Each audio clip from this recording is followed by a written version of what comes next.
All right, folks. We took a recess after the first millage rate hearing, and now we have reached 10:30. So I'm going to call to order the special called City Council meeting for the budget workshop. And I'm going to start by recognizing Jennifer Hallman, the Finance Director, for her 2024 proposed budget presentation. Go ahead, Jennifer. Okay. Good morning. Before we jump into the details or the questions that y'all may have regarding the line items, I thought I would just give a high-level recap of what's being proposed before you today, and as well as the citizens. This is just a pie chart showing our total proposed budget for all funds is $46.6 million. Our largest, of course, is our regular M&O maintenance and operation, the general fund. 25% is water and sewer, 1% is stormwater, 4% is solid waste. We also have 1% hotel motel tax, 5% debt service. We have a self-funded insurance that takes up 5% of the $46.6 million. Capital for roads and grants, as well as other miscellaneous projects. We have SPLOST at 2%, and then all the other smaller funds make up less than 1%. Comparing the proposed 2024 budget to the actual current budget for 2023, there's a 5% increase in the general fund, which is around $1 million. There's a 1% increase in water and sewer, and a small 4% decrease in solid waste. Budget notes regarding revenue. We just wanted to highlight some of the major changes, increases or decreases in some of our major revenue sources. This proposed budget is assuming that we're maintaining the millage rate of 6.25. Increase in sales tax. Sales tax is still performing well month after month, year after year. We're estimating around $325,000 increase in sales tax compared to what we're projecting we're going to end this year. $255,000 increase in insurance premium tax, $225,000 increase in occupational tax, $416,000 decrease in building permits. That's just due to the timing of some developments that we made some assumptions for this year, 23's budget, and we have hopefully nailed down some of those developments, no pun intended, on when they will begin for 2024. Court fines decrease of $168,000. There is a $105,000 increase in recreation fees, as well as Pine Mountain Gold Museum revenues. A $400,000 increase in interest. As you know, the market is very good right now in our interest rate returns. We are proposing a 5% water volume rate increase of around $101,000, and this would be about an 85-cent per month increase for the average customer, which averages about 4,000 gallons a month. The sewer rate increase is needed, but it is not included in this proposed budget. Our current focus is on the water rate adjustments. Budget improvement request. Kind of give you a little bit of explanation of what those are. We have departments submit their budgets. They're regular operating with their standard or current staffing levels and doing their current programs the way that they're doing it this year. Then we have them ask if they want to ask for anything additional, whether it be additional programs, additional staff, additional operating funds that's above inflationary cost increases, then we have them included as a budget improvement request. So we had almost $8 million of that requested, around 3.7 of the coming from the general fund, around $2 million from the water and sewer, about 1.3 for SPLOST. We have included, or what's been funded and included in this proposed budget is a little over $6 million. So that has left unfunded of all of the requests of just under $2 million.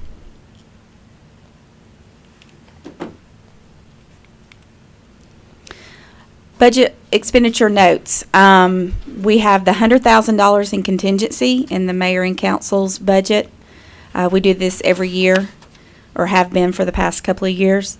There's $93,500 for branding or logo, website, city app services. $124,900 for the open record software and scanning services. $293,500 for various maintenance and repairs at city facilities.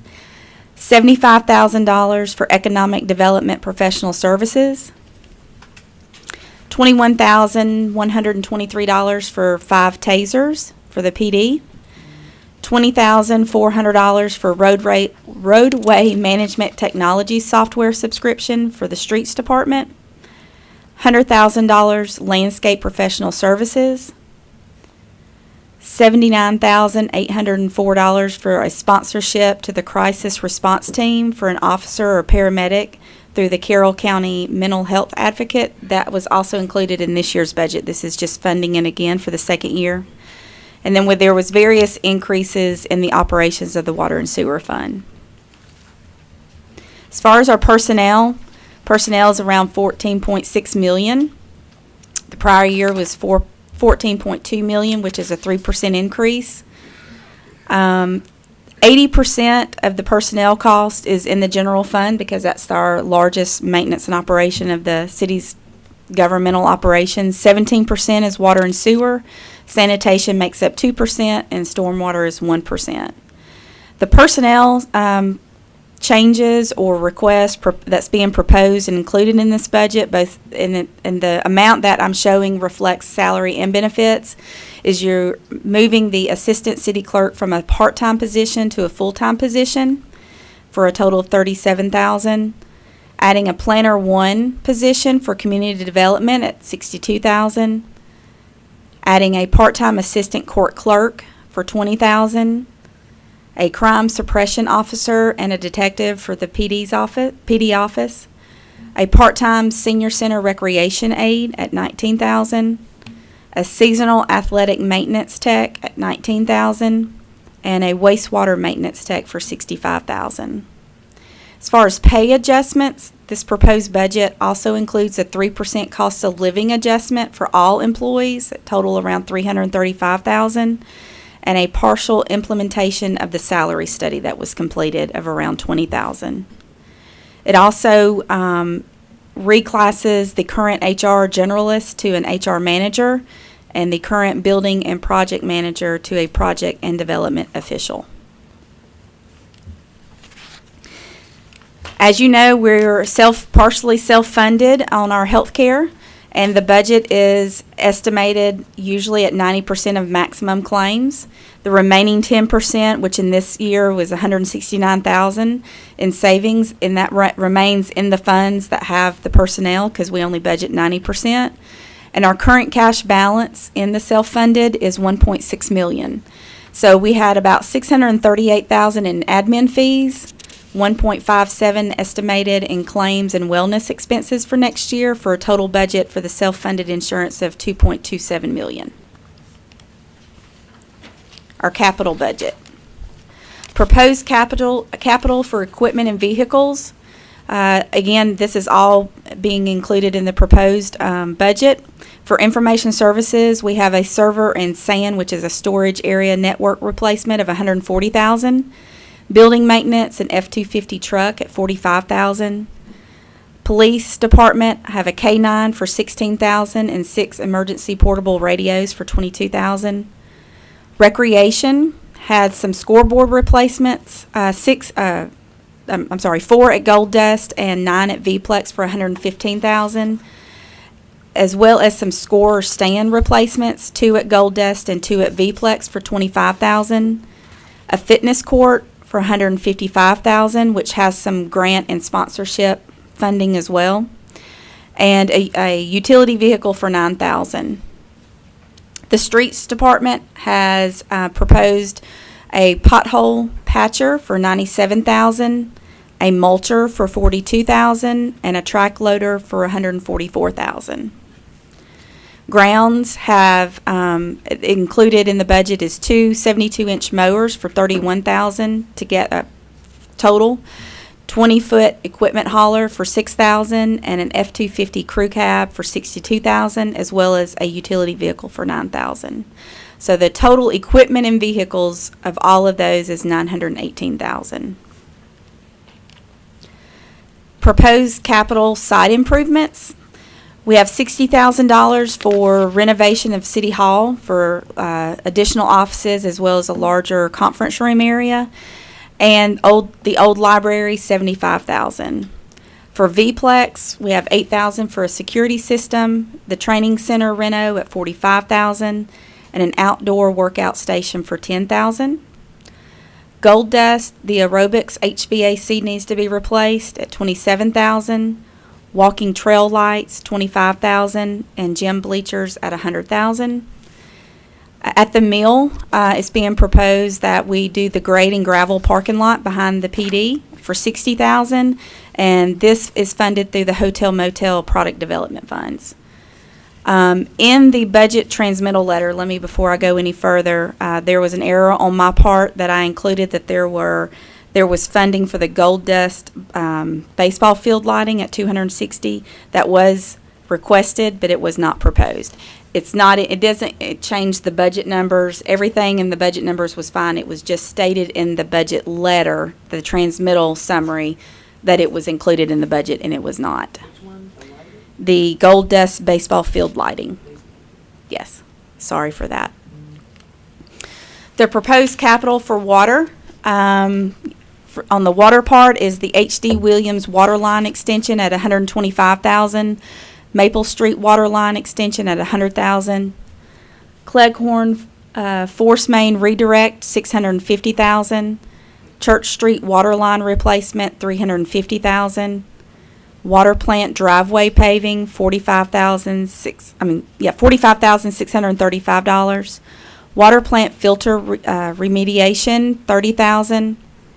Pump and motor replacements at $42,000. Lake Cowan and Lake Paradise dam repairs at $80,000. So total water capital projects is just over $1.4 million. Proposed capital for sewer projects is the influent pump number 4 at $77,000. Our lift station refurbishment of control panels, $30,000. Lift station pump replacement, $50,000. ATAD sludge pump replacement, $130,000, and a belt press refurbishment of $120,000. So the total sewer capital is just over $400,000. For distribution and collections, we are proposing $50,000 for pipe material in their budget. For sanitation and solid waste, we are proposing a $62,000 for an F-250 crew cab with emergency lighting to replace, I believe it's a 2003 Ford Ranger. Stormwater has about $50,000 of stormwater improvements being budgeted for anything that, any repairs that are on an as-needed basis. So when you take all of those proposed capital items, excluding SPLOST, you have the total capital funded in the 2024 budget that's being proposed of $3.3 million. So let's jump into the SPLOST and the road improvement funds. 2015 Carroll SPLOST is winding down because, as you know, we now have the 2021 Carroll SPLOST, but we still have funds remaining in the 2015. This is just a recap. I know it's a lot of numbers on the screen, but just to kind of let you know, this just shows you that we have a little over $350,000 of funds available in Carroll SPLOST. We're not earning any SPLOST checks coming in. That's going to the new one, but we are still earning interest. However, we are setting this money aside for the resurfacing project that hopefully will be coming on board next year. So this will go toward that funding. The 2016 Douglas SPLOST, that SPLOST has ended because now we have the 2022 Douglas SPLOST. We're no longer receiving any SPLOST for this, but we are receiving interest. The total available for this 2016 SPLOST is a little over $3.7 million. And the projects that we have listed here that make up the 3.7 million is around 1.2 million for transportation and streets. Water and sewer, we were able to use some of the funds that we have allocated for water and sewer for this upcoming budget for a North Plant driveway at $98,000, the Weatherstone lift station at $625,000, replace a 1999 Ranger with a F-250 at $62,000, a mini excavator at $70,000, and the water sewer line at Connors Road Park at $135,000. Public safety still has some funds remaining at $33,000. The fire and EMS is the amount that we pay or reimburse Douglas County for any fire capital SPLOST purchases that they make. We have those funds remaining in the bank account until they send us an invoice asking for reimbursement. For Parks and Recreation, last year there was funds allocated for Connors Road Park at $724,000, Pine Mountain $53,000, and there's still $201,000 for Parks and Recreation in the 2016 Douglas SPLOST. The 2021 Carroll SPLOST. This is the new SPLOST that we're receiving SPLOST proceeds on, with a total of around $9 million is the SPLOST project length budget. That's how much we anticipate receiving. The top box the box at the top shows that we are primarily only spending the money right now on the Pumpkin Town Road. So we will continue to do that. We have around $1.4 million encumbered for that. The transportation and streets, again, that's for resurfacing or streets and sidewalks at $2.8 million. Parks and Recreation, we had included in the budget for this year, 2023, of some turf plane infield lips, laser grade, and finished drag infields. That's still being worked on. And then we also have around $925,000 that really hasn't been allocated to a specific project yet. In the economic development section, this is the section that we've actually are proposing a project, a site preparation for economic development for $300,000, and that would be from the economic development portion of the SPLOST. The 2022 Douglas SPLOST, we're estimating around $8.6 million. For this SPLOST, we are receiving SPLOST proceeds from this. However, we haven't spent any funds yet. Kind of recap our road improvements, sidewalks, and resurfacing, the funds that we have available. As you know, we receive money from the GDOT, the Local Maintenance Improvement Grant, the LMIG. We have that from 22 for 23. And then we have received, or not received yet, but we have been told the amount for 2024. So we have 3 years of LMIG funding.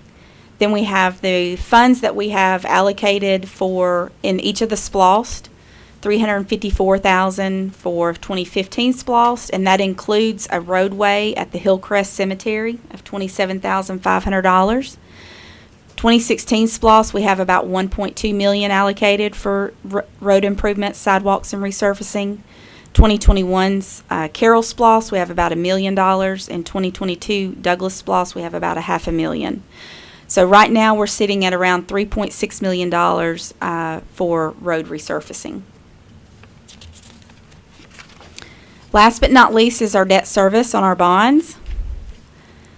We're finally making principal payments on these bonds. Principal for 2024 is $1,325,000. That's due in March, with also an interest payment of $585,797.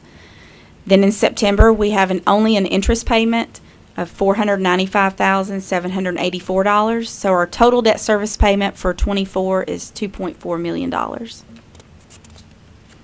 And that is a recap of the budget.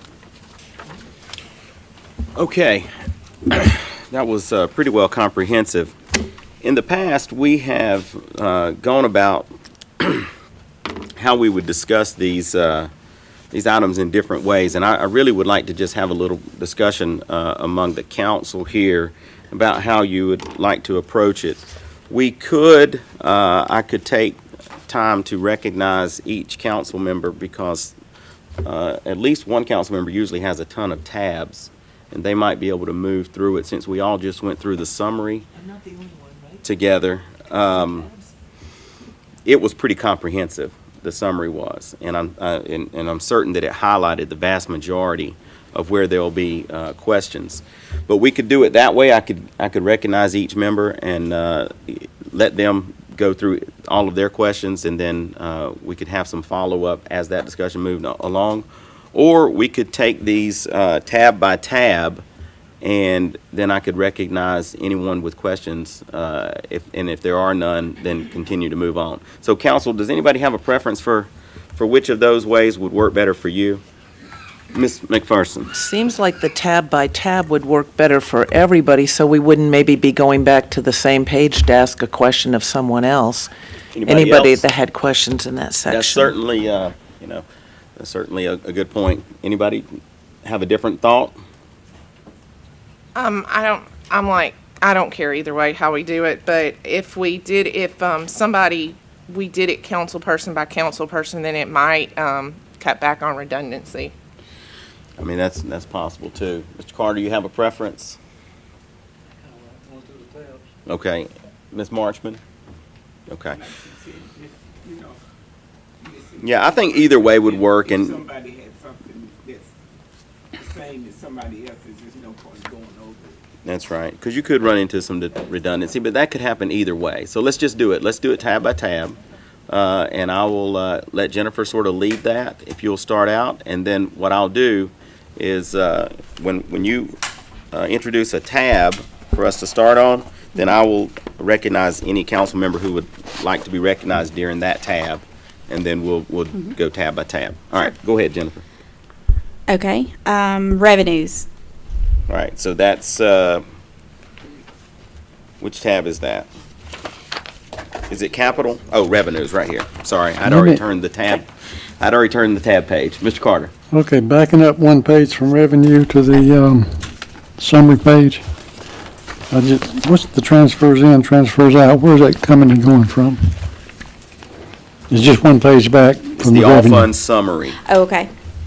The transfers in and transfers out, that is the water and sewer fund as well as the solid waste fund. Both transfer to the general fund for some of the admin cost. It's like a cost allocation. It's also the water and sewer fund transferring money to the debt service fund. Okay. All right, any other questions on this sheet? Okay. All right, let's go ahead and go to revenue. No, on revenues. I'm on revenues. You do? I'm on revenues, yeah, I have a question on revenues. Okay, we're moving to revenues. Okay. All right. Who would like to be recognized on revenues? Ms. McCoy. I have a question about SPLOST, because somebody asked me this question, I did not have a good answer for it. So if I'm looking at the budget, the citywide revenues, the SPLOST is down 97% and 70%. Would you give us a page number so we can? Oh, read yeah, it? it's page 4. Okay. So for Carroll and Douglas for 2015, 2016, and you were talking about how stuff's encumbered, how do we receive that money? And is this what we've spent, is this number in the budget so far for 2023? Is that what we've spent of this SPLOST money and we still have the other money sitting in the bank? Or how does this work exactly? Okay, on page 4 where it says 2015 SPLOST Carroll, 2016 SPLOST Douglas, what that is funds that we have already received because now we have new SPLOST coming in. And to make a little bit more confusing, remember when we adopted the 2021 and 2022 SPLOST, 2021 Carroll SPLOST, 2022 Douglas SPLOST, we changed the way we adopted it to go with the way that capital funds should be adopted at project length.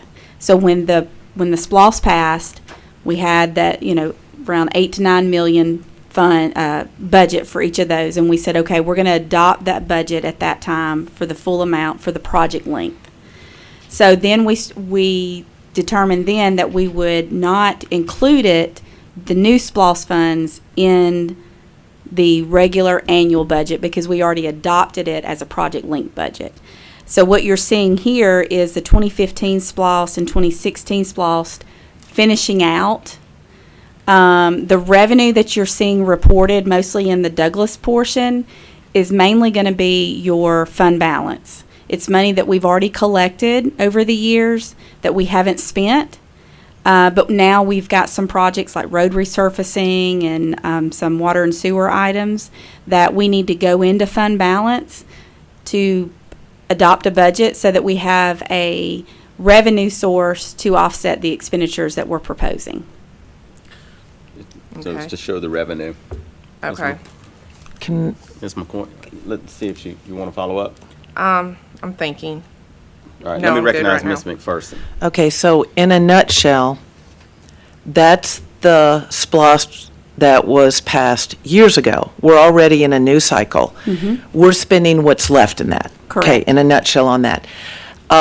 Length of project, and let me see if I'm understanding this part, because this is not quite as clear to me.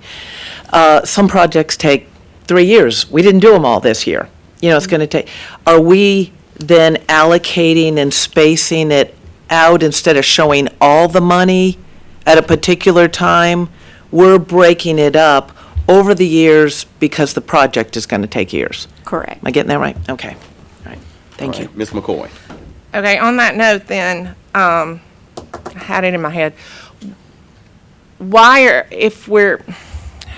had it in my head where it made sense. Why are we budgeting this full amount if we're not spending this full amount? Like, why are we budgeting for just the Douglas? It's 3.7 million was the 2023 budget. At this point, we've already spent only 934,000 6 months or 10 months in. If it's in fund balance and it's rolling over, why are we budgeting the full amount? Does that make sense? Are you saying that it's because the projects haven't started yet and this is going to roll over into fund balance and then it'll be there to do the projects a year from now or whenever?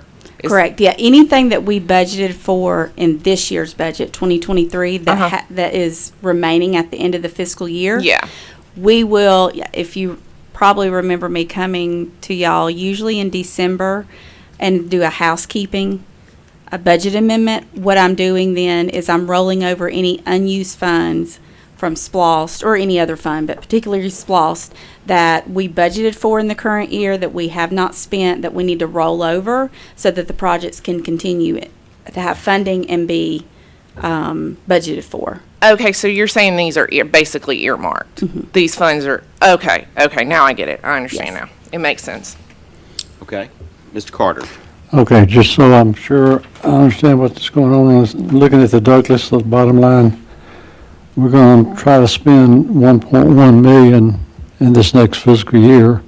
There's going to be money left over that we'll spend some years down the road, because I see we had budgeted 3.8 million last year, or this current fiscal year, and we only spent $1 million of it, so that left a couple of million. Yes, and so what I'll do is whatever is remaining of that 3.7, say if it ends up being 2.7 because we've spent $1 million, then come December, I will ask for y'all to amend the budget, the 2024 budget, to roll the remaining balance over to the 2024 budget. So it's not going to be the 1.1 you're showing in the proposed number here. It's going to be a bigger number. Well, what you will, if this Depends gets on what's left adopted. over. Yes, correct. Okay. Anybody else on revenues? All right. Jennifer? Okay. Capital. Oh, I'm sorry. Oh. It was on the next page. Okay. Oh, yeah. This Tell whole people- tab is revenues. Tell people what the investment income is on page 5, please. Sorry. Oh, that is the interest. All interest that we earn on all of the funds that we have, whether it be SPLOST funds, our pooled cash, which is general fund and water and sewer. And we're earning, I believe, can't remember the current interest rate, but it was around a little over 5% on our funds, so. Okay. 5, I'm sorry, page 6. Vacant property registration. It's a really tiny thing. It's like something maybe we thought about doing, but we're not really doing. Is that what's going on there? Where is that at? I'm sorry. Page 6, under licenses and permits. I mean, Tom, you may Well, know more about. Tell us what the Okay. category. 32, 2240, 132, 2240. Okay, vacant property registration? Yeah. Okay. It's something that it looks like we were doing in actuality, and now we aren't, because it's like 100, what are we doing with that? It's just not doing anything? What is it supposed to do? There was a time when, after all the foreclosures in 2008, that cities were requiring basically the banks that were taking over foreclosed properties to register their ownership so that code enforcement could go after them. Because for a long time, you didn't know who the owner was, because the banks weren't, they were sort of receiving them, but not really buying them, right? So you didn't have the normal sales transaction and recording. It was just happening through foreclosure. Okay, so that's really not an issue anymore, because I knew at one time we wanted to kind of have that going because we still had issues with tracking people down. Do we still keep a registration? No. On these and one, I don't know houses. that we're doing any of this, so I'm I mean, not just sure where- because I see things sometime that I go, that's gotta, all boarded up, everything else, and I have no idea what we're doing on it. Like an Yeah, example on West We'd have to Wilson. look to see what that revenue Okay. is that's in there, but it's insignificant. Well, what we have going on is special projects right now might help us with that, because they're looking at a lot of things in Fullerville, so maybe that won't be as much of an issue going forward with knowing exactly who owns some of those places. Okay, thank you. Anything else on this tab? Revenue? Okay. Capital. Who would like to be recognized on capital?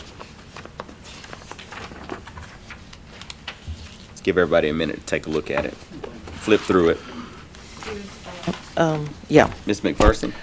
It's listed on page 27, I'm sure, and it's probably more detailed beyond there, but what is the site preparation for economic development? Because I'm shocked that I do not know what that is.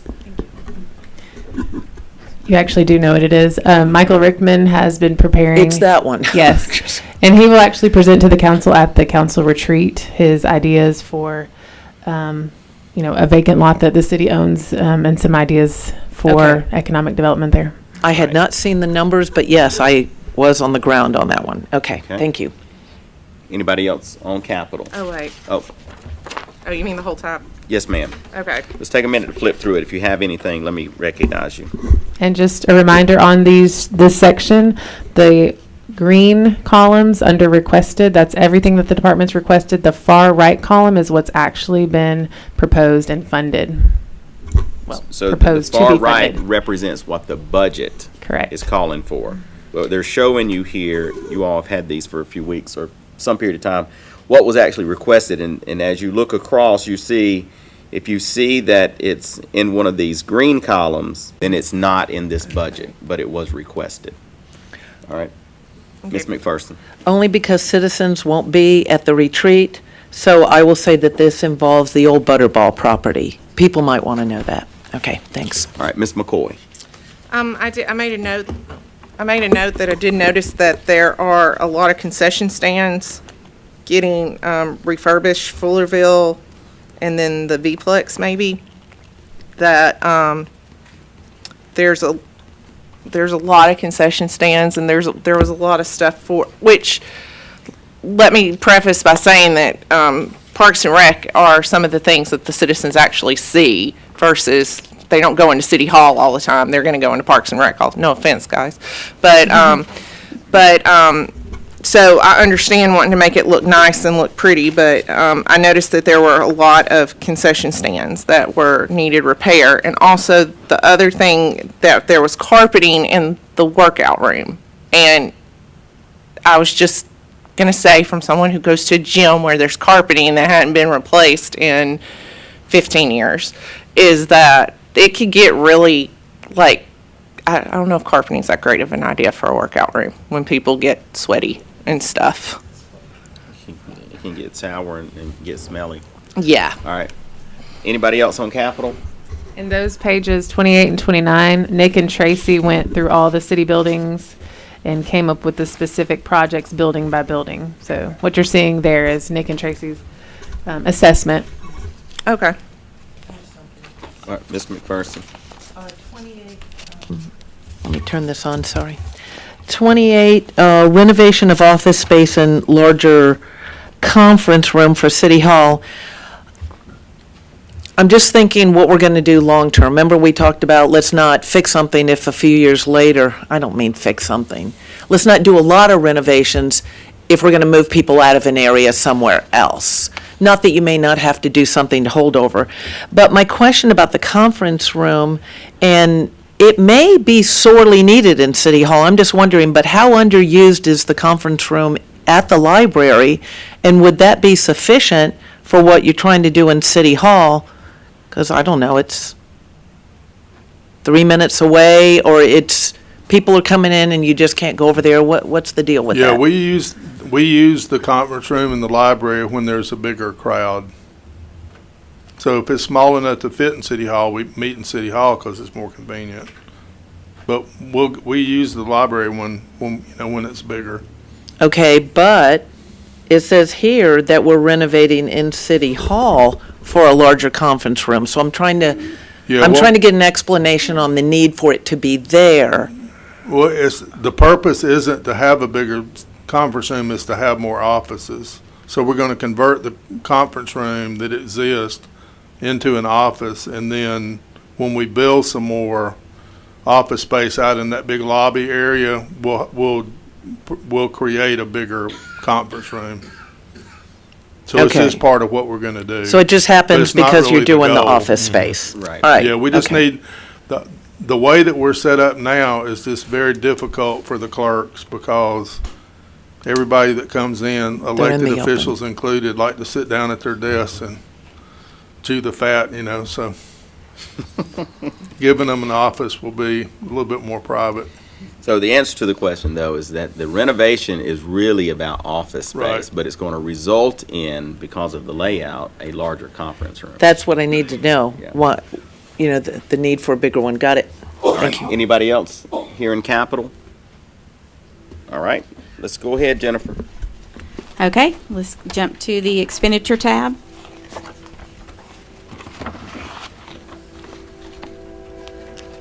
Okay, take just a couple of minutes if you would, unless somebody's already ready, just to flip through here and refresh yourself, maybe check your notes, and then we'll start on this tab.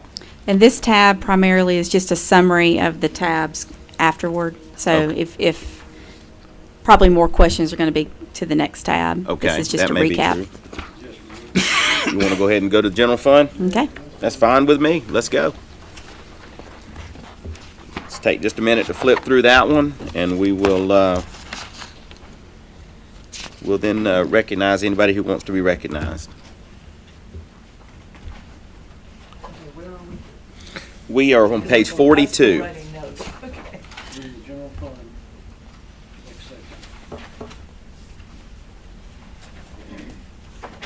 Let me ask you while everybody's just taking a look at this. So every year for the last several years, maybe as long as, maybe going all the way back to 16, we put $100,000 in the mayor and council contingency fund. How much of that do we generally end up using? I mean, do you have that sort of in your head? I mean, I don't recall us using that very often. Ends up in budget amendments going somewhere. That is where it does, but how much of it do we? What do we use it on? So when you look at actuals on page 44 and you see zeros, that is Oh, I see what you're saying. Yeah, that's not actual. So if it doesn't get spent, it turns into a 0 for actual, even though it may have been budgeted. Tom's asking, in '23, we had $100,000 and now the budget is down to 90,000. So obviously we've moved, just under $10,000. Is that fairly typical, 10, 15, 20,000? No. Some No, we years. hasn't been spending it. Well, the problem, what you're seeing is when it is spent, we ask y'all to do a budget amendment and we move Right. it to the appropriate line. Right. So it's hard to tell from here. Jennifer's pulling up what we spent it on this year. This year was the city council iPads. Okay, well, so what I was just trying to get an idea of is generally how much, not necessarily what we do it on, because I know at the time we know what we're doing it for. But I haven't really thought in my head how much of that is getting used Right. every year. And so would 10, 15,000, 20,000, something like that be about I would average? say it varies. Do we ever spend all of it? I would say no. Do we ever spend half of it? If we have, it'd be I think we get really close to rare, half. right? Okay. All right, that's good enough. Who would like to be recognized? All right, Ms. McPherson. I would just say in relation to that, if we are looking for areas to cut, and that's something that we rarely spend that much, then why are we budgeting that much? And also, this will probably apply to a number of pages, but it also applies to hours. And these may seem like small amounts, but in your own home budget and anything else, right? You start grabbing a little here, saving a little here, and it adds up, just like spending does, little here, little there. The training seems to be padded in numerous departments based on actuals. So I'm just going to throw that out there as something to look at if we're looking for areas to cut. I just ran across it a lot where a certain amount was budgeted for training, or it was even higher, but we didn't spend close to that the year before. Happens a little bit, that's probably even a smaller amount, but just something to look at. I'm sure I have some of it tab going, but that's just a note. Okay. All right, Ms. McCoy.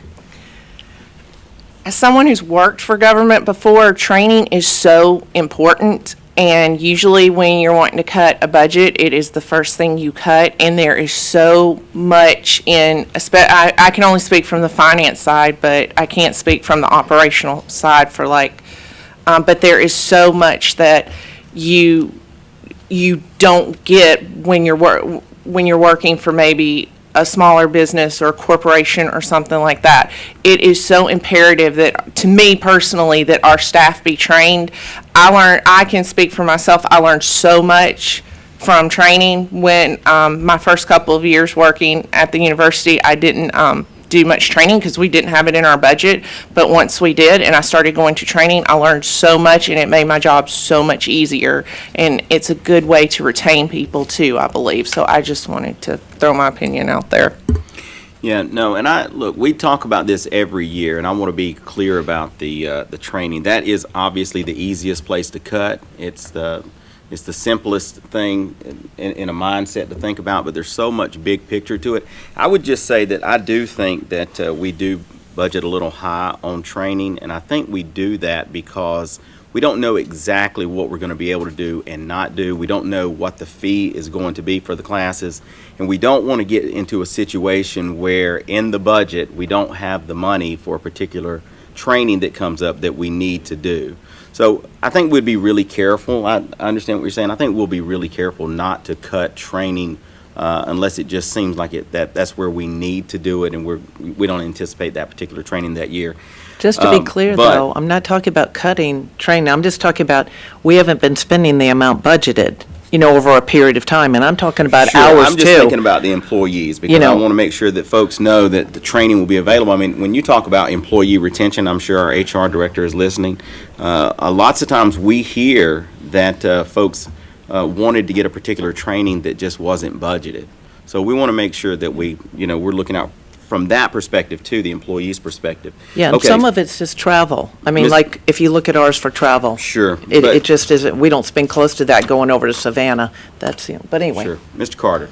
Okay, if I might make a suggestion on this section, let's go through this part, department by department, so that we can all keep up, because this is a real thick Sure, section. I'm okay with that. We've gone through government We body, have I the think. department heads here for that reason, if we need to get into any clarification. So let's do that, Jennifer. Why don't you lead us, and let's start by department. Can I ask one question? Yes, though? ma'am. On the contingency, do we have any kind of consensus on that, how that should play out, our contingency? I had tabbed it, but you brought it up, Yeah, so. yeah. Do I we think want to let's- change it, or? I think let's just get through the budget hearing and then kind of reflect maybe at the end and see if there's Okay. any sort of thought process on that. All right, I'll keep a tab in that then. Okay. Yeah, okay. Go ahead, Jennifer. Okay, we'll start with the governing body, which starts on page 42. You have any questions? I think we had those on Yeah. contingency. Okay. Yeah, let's go. Page 45, city manager. Yeah, 40, yeah, go ahead. The car allowance thing, I remember when we did something like that back in 2017. So my question is, have we been continuing to do it while a car was being used at the same time, or how did We that? never took advantage of that. We just budgeted it because we didn't know, with COVID and the inventory of cars, we had to put it in there just in case. Okay. But we decided to go ahead and just take it out this year. It's just been hanging around in there? Yes. Okay, all right. All right. Anybody else under the city manager? Yeah, Mr. Carter? okay. Page 46, Yes, sir. a lot of items, I had 5 of them, it jumped out at me because of these big increases from the previous year. Technical. Tom, what's going on with technical here that requires a 50-something thousand increase from last year? It's the website primarily the big one. It's 45 grand to redo it. That's the city, the city's main website? Right. Okay. Yeah, so all of this, these various things fall under city manager, but they're not necessarily him. It's Those really back folks to are her, right? reporting directly to him. Yeah, in that case, it's Ken. And then a couple lines down, you have a Okay. 164% increase on the building. Is this the renovation part of it? No, this is still just making upgrades to the building where it went so long and was either modified improperly or whatever. So we've redone the electric, but we still got an issue with the insulation and the ceiling that we've got to tackle someday. But we have a drop ceiling and we have insulation on top of it, so you can't pick up the tiles because the stuff all falls into the office, and we got to take all that out and redo it. So Okay, it's not urgent. The electric was urgent. That's why we did it first, because it was a fire hazard. This just needs to be done. all right, dropping down to the printing and binding, that's a $12,000 increase from last year. What in the world are we gonna do printing and binding for $13,000? So again, we're going to keep talking about Ken. PIO projects. So for the first time, we have somebody who can focus on these things, print advertisements and things. I think 1 or 2 budgets ago, we did Georgia Trend. Is that correct, Ken? So that was an unexpected advertising expense. I think it was $12,000 for 2 ads in that one.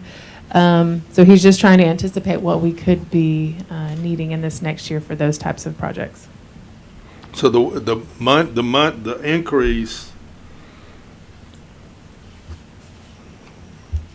it's almost like it's a combination of marketing and advertising and printing, and I don't know if how well we separate that or even keep up with it. But it's all basically under Ken and what he's trying to do to put us out there in a positive light. Okay, the one under it was a big increase over the previous year. Travel, you've gonna go more places. Well, we've added staff to this department. So this department is city manager, deputy city manager, PIO, and our special projects, Chris Montesinos. So that's the 4 of us traveling for various classes, excuse me. But also here, we've added almost $6,000 for the GIC and the GEPC committees to travel as well. So, Might want to define what those are. so GIC is the housing. GIC is housing. That's the housing one. Another one's placemaking. That's right. So I'm we're, on both of those. so we have to go to 2 conferences a year for both of those, So which that's- is a couple of nights. I had the same So question. that's all new. We didn't do any of that when I was, my first 5 Okay. years. We didn't have those committees and No. giving us, That's new. assisting us with Yeah, grants those are too. both like 2 and 3 year projects. Yeah. Okay, on the very last item on training, I'm all for training, education and training, but that looks like a huge increase for this coming year. that's the citywide training. Yep. Talk about that. Yep. So it's again, the 4 staff, it's leadership luncheons that we do for the staff, but we added a big amount of money in here for the city manager to have the leeway to do some manager training. We're just trying to delve into that a little bit more. It's something Tom's been wanting to do the whole time he's been here. So we started it this year with managers. We have, how many, Lena? How many managers are doing that supervisor training? 32 of our managers are attending a, 9-month, 10-month course? And they're tackling Oh, this is various all the department topics managers you're and talking about, things. not just our city No. manager, okay. Correct. It's not department heads. Yeah, It's the you- next level. Yeah, you were doing something with department heads for a period of years. Yeah, we're not doing, this is, the department heads aren't in this one. This is the folks right underneath that. Yeah. Question. Yes, go ahead. So the leadership luncheons, are we talking about the leadership luncheons? Because it's got the same name, Right. but it seems to be in the wrong place, so it can't be the same thing. Leadership luncheons are the ones we do over at Well, VPlex. right. This must be So those are the, technically the put on staff. by Main Street, and so Right. we pay to attend those. Oh, okay, got it. Because I know they pay for themselves in the sense of because we sell ticket. Oh, right, got it. That's for the people on staff that are going, staff, us, whatever that are going. Got it, thank you. Mr. Carter, were you finished? I had that one last item, but I Okay. think I understand that on the next page, 47, under food, $20,000, gonna eat well. I guess that's based on our expenditures for this year. Yes, so we've added employees, Is this mostly the employee meals and stuff like that? It is employee luncheons. This year, we did something for the first time, and we hope to continue something similar, the public input meetings. So that was an added expense to have, 10 to 15 employees stay over for X number of hours and try to get the public to come talk to us. And So you're somewhat basing this coming $20,000 budget on the current year? current year, yes, because we hope to do it again next year. It might look different, but we're trying to give ourselves some leeway to do that. Okay. Yeah. Okay, anybody else? Yes, I'd recommend that we do them differently. Not that they weren't good, just that they were so some of them were so extensive in hours, it required y'all to be there a long time when citizens really did have sufficient time to come in a 2-hour period or whatever. That's a long time for y'all to be over there. But anyway, at the different locations, thank you. All right. City clerk, City clerk? all right. Okay. Mr. Carter. That first item on technical, 135,000, and this year it was only 8,000, so that's a huge increase. What's going on? Yeah, if you see in the notes, you can see, breaks down what that increase is. The first main one is open records software. So those first couple that you see listed, Civic Plus, Constant Contact, MuniCode, those are normal every year expenses. So the first one that's new is open records software. That's just over $12,000. This will allow the city clerk's office to be the main point contact for open records requests, to be able to track them, because they have a certain amount of time in order to respond to those. So this will allow them to stay organized, stay on top of it, and make sure that we are in compliance with that. It's different from what we did this year. I mean, we got some new software we're buying for next year. Is that what it is? Correct. Yeah, that would be new. And then the next two go hand in hand. This is Laserfish and scanning. So that's where you see the big jump. The two of those is $112,000. That is so we can go paperless in that department. And I think community development as well. So that is something that's been requested, I think, for quite a few years now. And we're hoping to actually get that done this year. All right, Mr. Carter, anybody else? Ms. McCoy? If we aren't paperless, how much space does this paper take up? Let me rephrase. My question would be, does this take up so much more space that it could be like another office or so? Where we are now, so we have a couple vaults that are used for storage. So it would, in theory, clear those up, but I don't know that those could be offices. So Only if someone's been bad. Yeah. Yeah. yes, it does take up. So we have two large rooms that are full of storage for now, but like I said, I don't think they would be offices. Okay.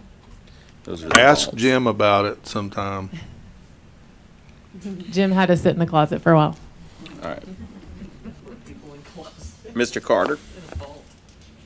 You done on this tab? Anybody else on this tab? All right, let's move on to finance. Oh, Ms. McCoy, Ms. McPherson. Most of us start with an M. If you just get the M out, you just try to help it go to the right name. The going paperless, I'm sorry, the going paperless, is that also having to do, when we mentioned FOIA and going looking for things, it's one thing if you got to find it in a folder, it's another if you can type in words and get to what you need. Does this play into being able to do that? Yes, it makes documents easier to search for certain words in the documents. And I will also say, just as important is record retention. So what I have seen in other situations that do use Laserfish, you set your documents based on document type up on a retention schedule. And that's all based on the state record keeping. So that allows the city clerk to purge digitally when necessary, or some things are permanent. And so it helps with the permanency of these documents as well. Okay, thank you. All right. All right, finance.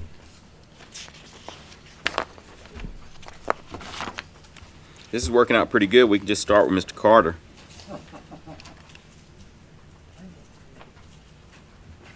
I actually have no questions on finance. She's doing such a good job. Anybody else on finance? I have no idea. I'm trying to look.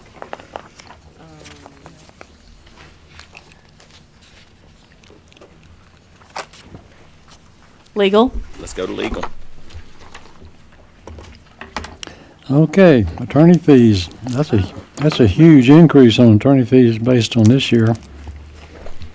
We're expecting to have a lot more attorney need. What's going on here? What we did as far as the request or what's being proposed is based on how it's trending this year. For, it says 10 months, we've spent around $158,000, but that's probably 9 months worth of invoices. We're gonna have overlap too, because David is trying to wean himself out of here. And so we're gonna have some duplication during the overlap, As in two attorneys? at Is least. that, okay. All right. I'm not sure one attorney can replace David. Um, That 30 years of knowledge, I'm sure. No, you it's, can't. you need to keep them almost on some sort of retainer where we can call you Right. because what you call institutional knowledge, and I mean, it goes way back before some of us, Yep. for sure. almost With all of history y'all. on things. Wasn't a lot of the work this year, the only note I wrote on this, because I saw how much it had gone up, I was thinking that a lot of this year's extra work, and I could be wrong, had to do with the whole TAD thing, because that seemed to just be a Oh, yeah. whole nother animal all by itself. So even with TAD kind of getting settled down, are we still expecting this trend to be like this? We also have more consistent meetings with David. So in the past, we might call him when we had questions and things came up. But just with the amount of stuff we have going on, we have more regular meetings with him now. Okay. All right, anybody else on legal? Mr. Carter? Okay, is David planning to retire this coming year, or, I mean, you're weaning himself out of it, so he must be, He wants to. he's aiming in that direction. He's trying. He's trying to hold on to his, I think his judge assignments and get out of the city attorney business. He's weaning himself down a He's little trying. bit. Okay. And it's not new. I mean, he's been working on it, I think, for a while. Yep. All right. Let's go, Jennifer. Okay, information technology. Ms. McPherson. The overtime, and it's a small thing, I mean, it was up 500%, but it's a small amount of money, but my question is, we're changing a part-time position, converting to full-time. Is that overtime going to be necessary if one of our part-time is going to full-time? We'll have 2 full-time IT people. That conversion has already happened. This was just a note stating why the budget. When Teresa was promoted to city clerk, she was part-time as far as half her time was spent in IT, half her time was spent in city clerk, as deputy city clerk. Okay. When she was promoted, then we took the part-time position from IT, created it full-time in this year, in 2023. So, but it only happened like middle of the year, I think January, or maybe 3 months, 4 months into the new fiscal year. So that is why the salary is more in this proposed budget than it was in 2023. Okay, got it, thank you. Anybody else? Ms. McCoy. Had questions about the access control.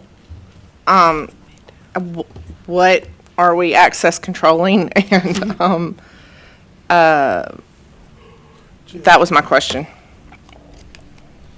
And did we not have it before? Or is this like an upgrade? This is going to be an upgrade in what we currently have. Our system here is, I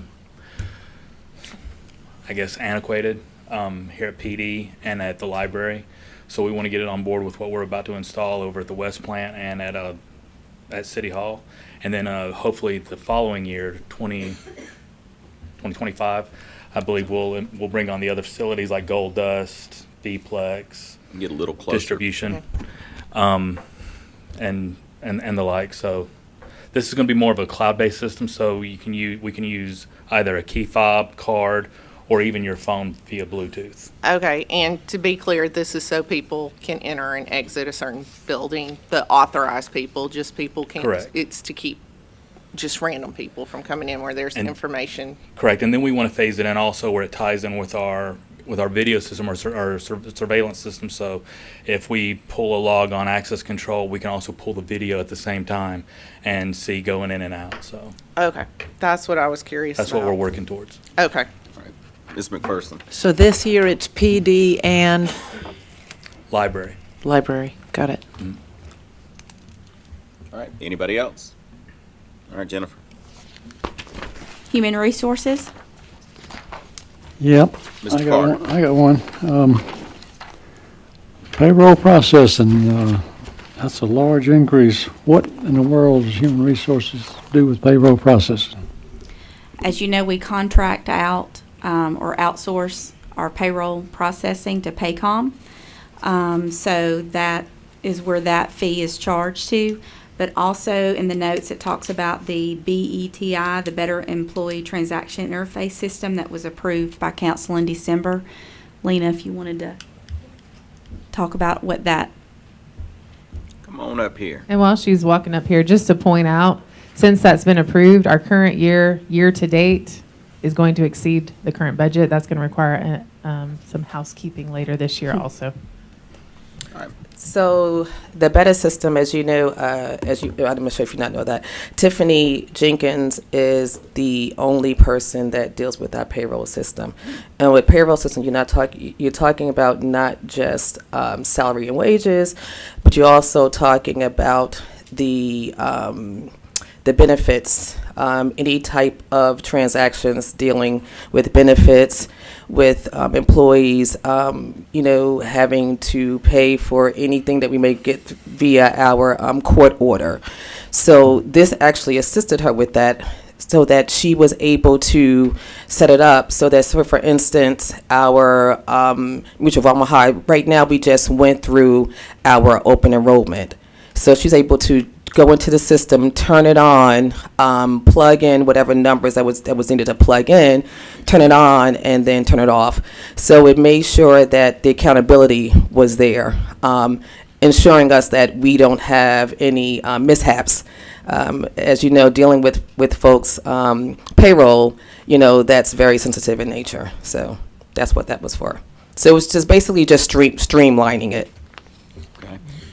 Anybody have any questions for Lena while she's up? Okay. Yeah. You do? Yeah, and maybe you said this, what's this, am I missing something? Maybe I missed it and was writing a note. The reclassification, excuse me, of HR generalist to HR manager, what's the difference in that?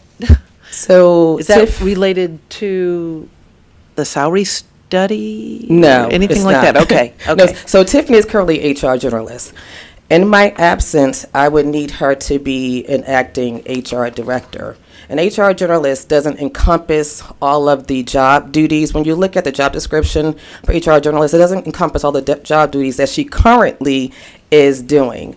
And for professionality purposes, we need to have her title be an HR manager because that's exactly what she is.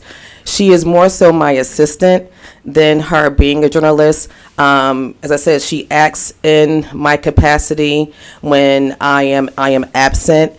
And so when we have external folks come in or even our employees come in, what she handles is very sensitive in nature. And so with her current job title, it doesn't really fit in what she is currently doing. Okay, so it fits what she's doing, the job description. Correct. And it's duplication. You're not there, she's able to do. Correct. What you do. Yes. Cross-training in a Cross-training, sense. right, correct. Okay. All right. Anybody else for Lena? All right. Thank you, Lena. Jennifer? Customer service. Okay.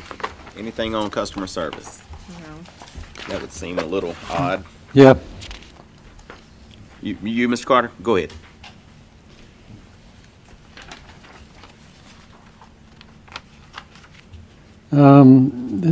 Explain this repair sewer line belly in parking lot. What in the world is that? What's the belly? It's just got a dip in the line instead of it being straight. You want to talk about it, Tracy? Come on up. Where is that? Says it in parking In lot. front of the building. Yes, so in front of the building, over time, they didn't, when they installed the drain line, they didn't compact. well Oh, with is this the that. work they were doing out in front of the building? Yes, and it's got a what they call a belly in a plumbing term, kind of like mine. So they didn't finish all that work they've been doing out in front of the building, making a mess in City Hall. They didn't finish all that yet? So no, this is actually This is that customer a service building. This is actually another project, right, Tom? I believe This is gonna fix the This is going to problem. fix We that had a problem. sewer issue in front of City Hall, if that's Yeah, what this you're is- referring to, but this is customer service. Yeah, this is up at the customer service building. Okay. And what it causes everything to back up into the building because it's not flowing out to the system properly. So you're saying we got to dig up a parking lot? All right. Anything else, Mr. Carter, or anybody? I do. All right, Ms. McCoy. I noticed overall that their budget went down, -1% overall, and it was -2 in personnel. How, if, we're giving all employees a raise, is their budget going down 2%? We've had change in personnel there. So if someone, we had a long-term employee there, not to get too much in our employees' details, but we had a long-term employee there that is no longer. And so we have since hired other employees that may not be making the same wages. And Ms. McPherson? Okay, this isn't a lot of money, but just a question on the overtime, because this is in customer service, it's office, based on trend. Just customer service needs more overtime than they used to. Billing, I mean, I'm just trying to figure out what it is. I think, they're open from 8 to 5, so if a customer comes in right at 5 o'clock, they're going to service that customer, and, our customer service reps are hourly, and so they're entitled to overtime. I see. Okay. I had a job like that one time. Yeah. 5 o'clock didn't always mean 5 o'clock. You already addressed the belly, the sewer line. Just out of curiosity, what's backflow mailings? It's under printing and binding, and it says increased postage and backflow mailings. Is that the stuff that comes back to us that we got to send back out again, or? No. No. Anybody want to talk about I don't, backflow? the term Just is, come up and talk about backflow for a little bit, and then that'll answer the question. in We haven't been up relation here to yet anyway. mailings. Notices. Good morning. Good morning. Backflow mailings, I believe, is in regards to the backflow prevention program that the city maintains, where the city staff sends out letters to all of the businesses that have backflow preventers that are required to be tested annually. Those businesses test those backflow preventers, send the information back to the city, and the city tracks that to make sure that those backflow preventers are being maintained in the manner in which is required per our ordinance on the I see. sewer. So related to commercial business. Very good. Yes. Right. Thank you. Because I get one every I year. had no idea what that And was. you get the letters that tells them what it's supposed to do. Right. All Yes, sir. businesses get these they have to install backflow preventers in their water lines. And then those have to be tested, and then it's by a plumber and certified, and then when that report has not been maintained, then we have to send out letters to remind these businesses that we need this certification. And that was primarily handled by the Water and Sewer Department. But then last year, it was moved to customer service. Okay, Right. all righty. And Additional last question. responsibility. The bank fees and charges, is that where, are we absorbing the fees when somebody wants to pay with their credit card and that sort of thing? Yes, when we did an increase a couple years ago, I can't remember what year it was, 2021 maybe, we looked into what you could charge a service fee on for credit card fees, and there's limitations. So municipal utility payments, Not you utilities, cannot- right? That's right, okay. So we absorb those. That's right. Thank, All right. Anybody else? All right, Jennifer? Community development.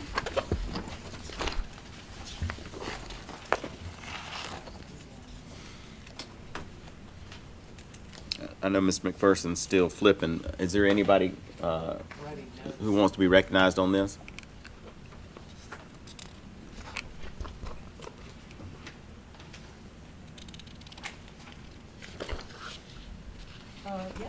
Okay.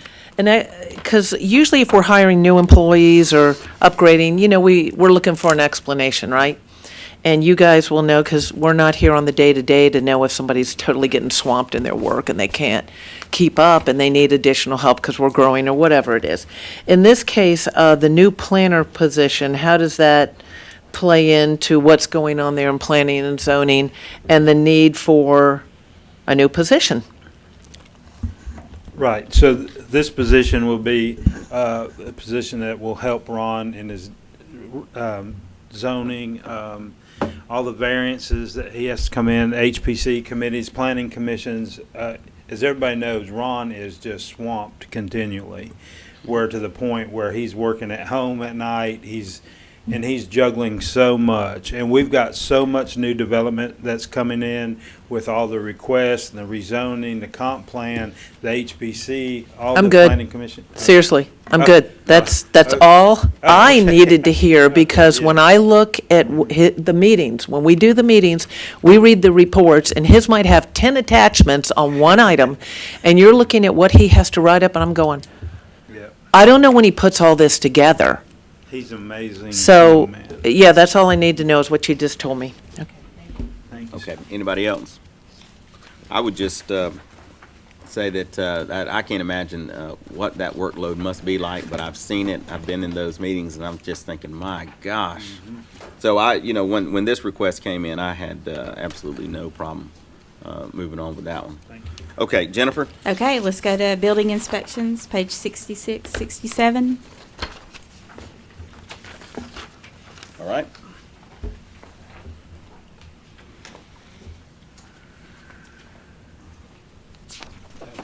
Nothing from Mr. Carter. Anybody else want to be recognized here? All right, Jennifer. Code enforcement, page 68, 69. Okay, this one reflects a 6% increase, okay. Anybody on this one? All right, Jennifer? Page 70, economic development. Okay. Does anybody have any questions on this item? Do you know what this is? Where's Is that? this the Carol tomorrow? This is the Carol- holder, yeah, this is the holding spot for Carol Tomorrow. Yeah. Are we All right. going to be sure about our return on investment? We're sort of on hold on this for a minute. Okay. All right, All let's right. move on. 72, 73, which is tourism. All right, tourism, this is down 26%. I'm sure somebody's going to want to talk about that. The primary reason for that is we had the events manager was previously split between Main Street and tourism, but now that position is in Main Street. Gotcha. When Shannon was here, it was a coordinator position. She helped with both. We split it. But now that Karina is events strictly, we've put that in Main Street. All right. Anybody else have any questions on these? On this one? Ms. McPherson? This is just a statement that I think, well, kind of in the form of a question because citizens will want to understand this. I'm not picking on y'all.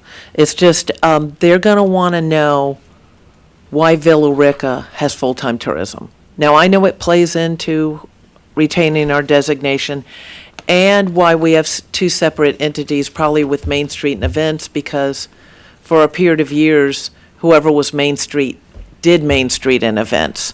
So the workload may be more, I mean, I'm not in there. I don't know what everybody's doing all day. But I know I can't explain it. I cannot explain it to citizens why we have three people in tourism and events. Well, Main Street's in there too. And I just need to have a way to tell them, maybe more specifically with the job descriptions, because you'll recall, one time the job description we got was very different from what the job was actually doing, especially the tourism one. I'm going, yeah, but they're doing this. And maybe that's changed now with the separation, the reorganization of that. But I feel like I need to articulate that to them because people do not see us as a tourist destination per se. We have things to see, and we also have things not too far from here, where if people were staying here and they wanted to go up, do the Silver Comet, they wanted to go out to Tallapoosa and do kayaking, pop down to Carrollton and do the Greenbelt. So we're located some way centrally for doing a number of things like that, which I think matters. People need to realize people may stay here. I do this. I stay places where I'm not just doing things in that town. It may be close to something else we're doing, like a bicycle event or that. So anyway, that's just kind of, I don't know how to explain this section to citizens. So remember when Sharon was here, she worked hard to get us the RVIC status, the Regional Visitor Information Center.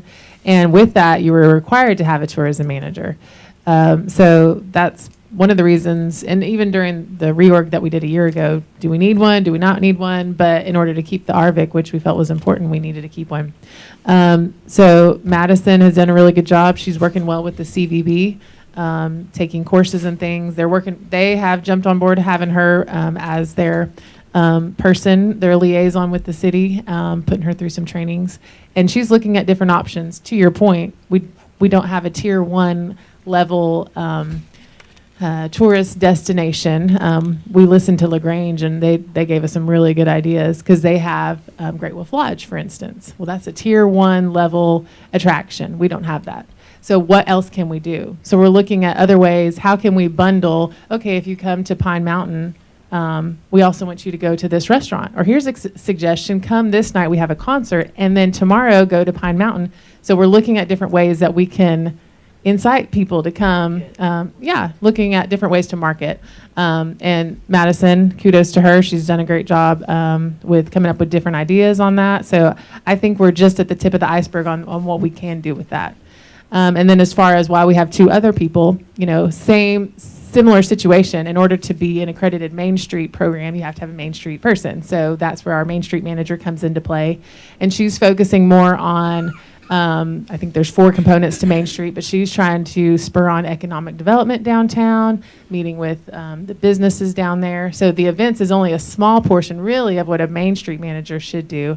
And then we brought in Karina because the events does take up so much of your time. And with Karina being here, we were able to use her on other city events. So she was telling me this morning she's about to, she was a big key in July 3rd, which has typically been, headed up by the Recreation Department. Recreation Department was still very critical, especially with it being Karina's first year. Tracy and her worked closely on that. Shorthanded but the hope over is there, huh? that Karina At that time. can take the lead on other city events as well. All right, very good explanation. All right, anybody else? All right, let's go to Main Street, Okay, which may have kind of gotten covered there, but Mr. Carter? okay, down the MR grounds, 85% increase, we're jumping from 65 to 12,000, almost doubling. What's going on requires us to have to double up on the cost? That includes $5,000 for trash receptacles. Oh, we're buying one? Not just one, they're wanting to replace them downtown. This is Elisa working, again, to beautify and work to improve downtown. So she's wanting to buy new trash receptacles for downtown. And we're renting more porta potties, or what's going on with the next item? Yes. Again, we've got new staff with different ideas, trying to improve, continually improve how we're doing things. So I guess we're needing additional rental equipment, equipment rental, which would be, I don't know if it's more porta potties. Do you know, Karina? You can just tell me if you don't want to speak. Come up here. Yeah, because it's So a we really can't hear you. interesting topic. one We of don't the want to miss things- it. One of the things that's going on, though, is that they are bringing in these porta potties for the men at these events, and the ladies are using the main facility down there. Yes, Go that's ahead. correct. So we are noticing a larger amount of attendees during the summer concert. So what goes along with what the mayor said, we do need more porta potties for the men specifically, and then the women use the male restrooms. So that's kind of how we separate stuff. As far as the generators, I am thinking about having the vendors provide their own generators and whatnot, because they should be self-sufficient from my experience in event planning. So that does tend to cost the city more money if we provide all the electricity for the vendors, specifically if we have more than 20 or up to 60 vendors that we need to provide electricity for. How many generators do we have? For July 3rd, we used about 5 to 7 because we had close to 50 vendors that needed, and then the facilities weren't equipped to hold that many, so the outlets kept tripping. So we needed more generators, and we ended up renting 3 more outside of the ones that we used. So we're going to buy more generators. We are looking for a possibility to minimize the generator rental by having the vendors provide their own electricity. Okay. It says You're working toward that, but in this budget, you're still asking for some generator money. Yes, just in case, because we haven't moved. The vendors are so used to us providing the generators or electricity that they might give us, a few Well, they kickbacks. won't be, Some they won't be transition. prepared, and Yes. they may, Yes, yeah. and I'm speaking to them as well, just kind of preparing them that in the future, we're not going to be providing any electricity for them, and that they should be self-sufficient. Okay, Okay. that makes sense to me. Mr. Carter? All right, on the next page over, 76. Small equipment, we're providing public, we don't provide public Wi-Fi at the mill. I had a question on We that. do not. This was a quote Jim got us for what it would take to allow us to have public Wi-Fi at the mill for various reasons. For instance, the community markets on Mondays, these are all individual business owners that have set up and they're trying to sell products. And so a lot of times they're taking credit card payments on their phone. And the service isn't great. And so this was an option we thought about to have a public Wi-Fi access for these folks down there. Right, and then in addition to that, so I was there at the market yesterday. I bought way too much stuff, but several of the folks did have trouble being able to use their card readers, and so I think that probably is forward thinking. And also, when we do special events, the ticketing software that's being used on the phones, if we don't have good, as everybody knows, we have terrible cell service downtown, and it's not even just one provider. I mean, it's really the two main providers. So I think this is something that we should be considering, because we can benefit it, the city itself can benefit from it as well. So, all right, Mr. Carter? Yeah, how widespread would this, how much area would it cover to have Wi-Fi? Jim? Is it one router, one wireless router, what? Space them around?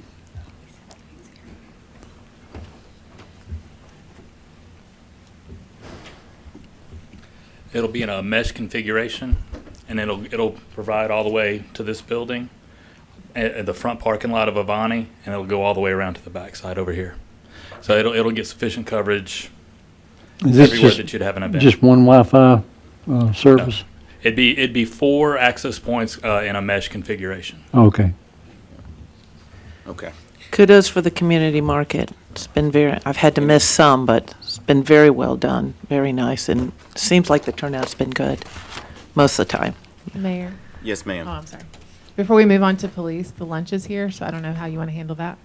Let's do, so Pine Mountain is next on my list. Let's do Pine Mountain, and then we'll take a break. We got about 5 minutes. Let's do Pine Mountain. All right, I had one item on Pine Mountain on page 79. Okay. A huge increase of rock and mineral purchase. What's going on? We need more gold, what? Yes, they Gold's usually going up? they usually make bulk purchases, and I think that this year is the year to make that purchase. Plus, the cost has Oh, gone you mean up they purchase, tremendously. they don't purchase every year, they purchase every couple of years or what? Based on their needs, but I think this coming year would be a large bulk purchase. It's for sale in the concessions, but also, I mean, in the gift shop, but also for the panning and mining that they do. They provide the rock and minerals Yeah. that go in those. But these also generate revenue, right? These are Correct. retail items. Right. And they're used in the things to do out there as well, which Yeah, so you're provides revenue spending as it, well. but you got money coming back in by the people Right. that are doing the activities that involve, or they're buying it. They did specifically cite due to price inflation as also being one of the main reasons. All right, anything else under Pine Mountain? Okay, nothing else. Ms. McCoy, Oh. sorry. That's okay. I was wondering about the seasonal temporary employees, like we haven't used any of that year to date, and it's not budgeted, and I was wondering why. So we actually had that budgeted in 2 places. So there was money, $20,000 there in temporary employees or seasonal employees, but the way they've actually been utilized or paid was through this contract labor down at the bottom of services. Okay. If you see that. So we realized that, and so for this next budget, we corrected that. Okay. Okay. Okay, so it's just moved. It's moved down to contract labor. Yes. Okay, got it. Okay. One- Anybody one- else? Yeah, one Mr. last thing. On the overtime, they had to, what do they do, keep the place open until everybody disappears, or what? Is that We what- really see that during Ghost Train and Winter Wonderland Train. They're there all hours of the night. So they come in later during the day, but still they might have some extra time So during those. when they run the gross thing, that's overtime all the way, is that what it is? Not all of it, but they do run into it. Like I said, they try to adjust their schedule. Maybe they come in later during the day if they know they're going to be there late, but still can run into overtime with that. Okay. Okay, anybody else? All right, if not, it is 11:58. I'm going to recess this meeting. We're going to have lunch, and then we'll come back. We'll just play it by ear. So we'll be recessed.